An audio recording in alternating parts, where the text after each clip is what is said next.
Olá!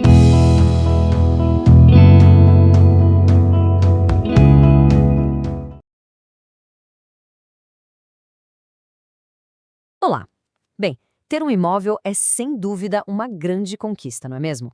Mas, junto com as chaves, vem também algumas responsabilidades bem importantes. E é sobre isso que a gente vai conversar hoje. Vamos decifrar juntos o que a lei municipal diz sobre os deveres de quem é proprietário, mas de um jeito fácil, sem aquele juridiquês todo que só complica. Então, a primeira reflexão que eu proponho é a seguinte: será que os imóveis e as calçadas por aí estão mesmo 100% em dia com a lei? É uma boa pergunta, né? A gente vai descobrir isso juntos. Porque, no fim das contas, entender essas regras não é só para evitar multa, não. É sobre como podemos contribuir para ter uma cidade melhor e mais organizada para todos. Bom, vamos lá. Para começar, o ponto de partida de tudo: o cadastro do imóvel.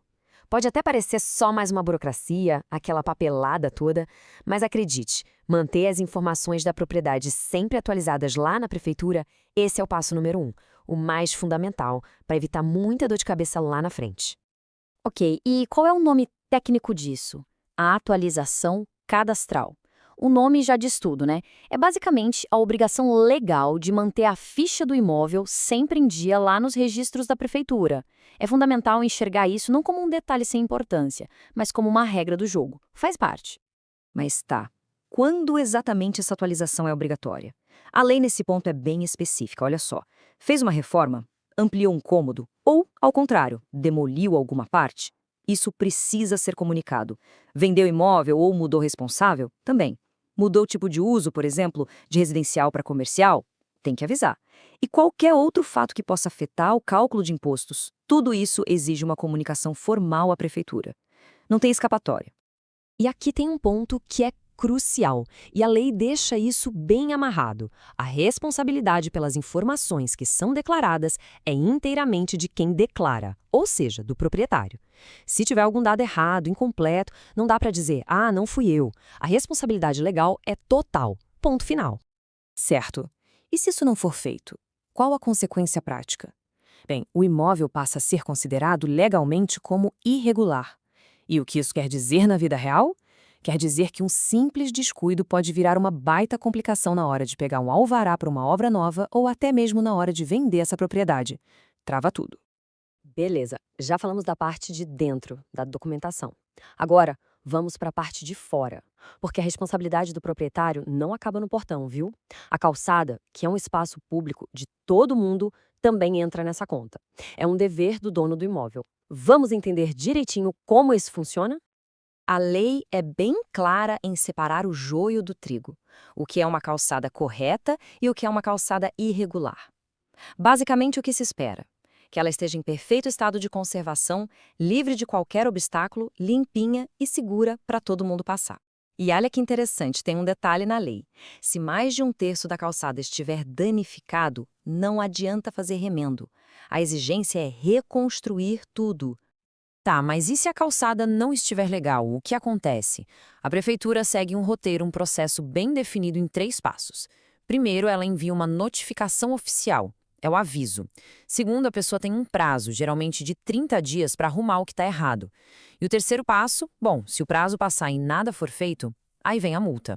E essa multa é calculada por metro linear de calçada, ou seja, pode pesar no bolso. E não é só sobre estar bonitinha, não. A lei se preocupa muito com a acessibilidade. Por isso, existem medidas bem específicas que precisam ser respeitadas. Por exemplo, a largura livre mínima tem que ser de 1,20 m. Pensa bem, é o espaço necessário para uma pessoa em cadeira de rodas ou com um carrinho de bebê passar sem aperto. Outro ponto é a inclinação. No máximo 3%. É para garantir que ninguém escorregue ou tenha dificuldade para andar, principalmente em dias de chuva. Agora, o que é terminantemente proibido nas calçadas, a lista é um pouco longa, mas o princípio por trás dela é bem simples. Nada pode, em hipótese alguma, atrapalhar a passagem das pessoas. Degraus inesperados, rampas improvisadas, aquele monte de material de construção, placas de propaganda, galhos de árvore no meio do caminho, tudo isso é proibido. O objetivo é um só: garantir que qualquer pessoa possa caminhar com liberdade e, claro, com segurança. E aqui tem uma conexão que muita gente não se dá conta, mas que é importantíssima. A prefeitura pode e vai negar um alvará de construção, uma licença para reforma ou até o habite-se final, se a calçada do imóvel estiver irregular. Percebe a ligação?